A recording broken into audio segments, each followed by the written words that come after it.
obsee fi dhoksee naarra gahee kadhaa koos rabbiin na dhagahee onneen koo kaleessaa miidhamtus godhoon jaalala koo diigamtus obsee fi dhoksee naarra gahee kadhaa koos rabbiin na dhagahee.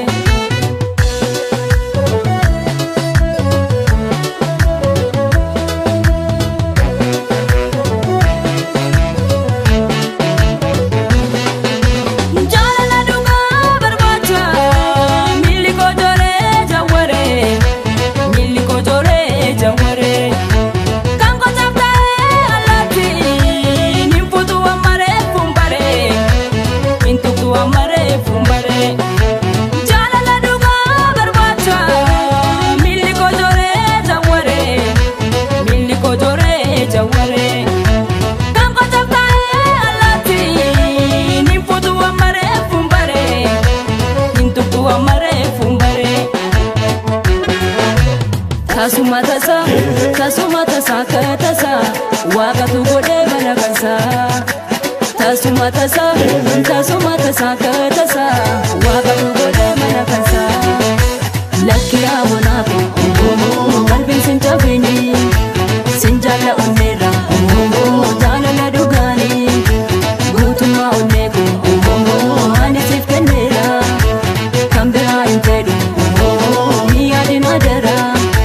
Lakki amonaatu qalbiin sin cabini sin jaalla onneerra jaalala dhugaanii. Eenyu tofirraa taangoon qabu kawaaqni jedhee balkaan ta'u. Eenyu tofirraa taangoon qabu kawaaqni jedhee balkaan ta'u. Kawaaqni jedhee balkaan ta'u. Kawaaqni jedhee balkaan ta'u. Namni yaadeef silaan ta'u.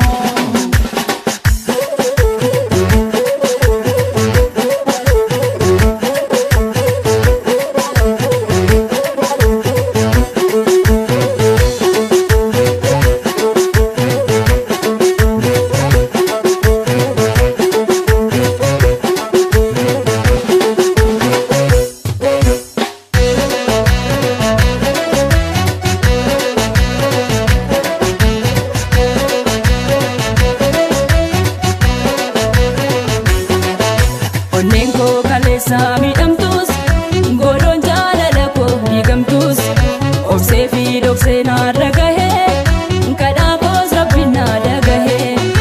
Onneen koo kaleessaa miidhamtus godhoon jaalala koo diigamtus obsee fi dhoksee naarra gahee kadhaa koos rabbiin na dhagahee.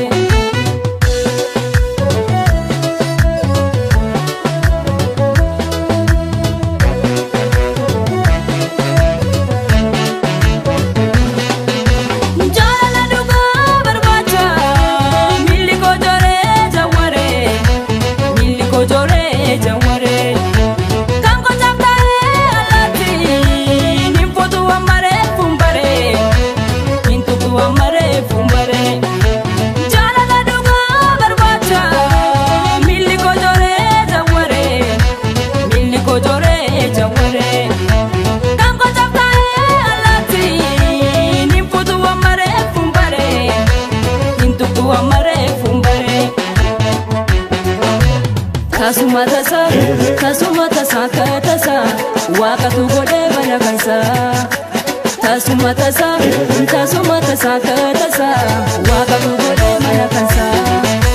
Lakki amonaatu qalbiin sin cabini sin jaalla onneerra jaalala dhugaanii guutummaa onneeku ani siif kenneera kan biraa hin fedhu ni yaadin adara.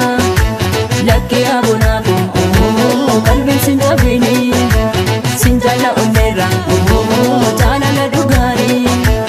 Eenyu tofirraa taangoon qabu kawaaqni jedhee balkaan ta'u. Eenyu tofirraa taangoon qabu kawaaqni jedhee balkaan ta'u. Kawaaqni jedhee balkaan ta'u. Kawaaqni jedhee balkaan ta'u. Namni yaadeef silaan ta'u.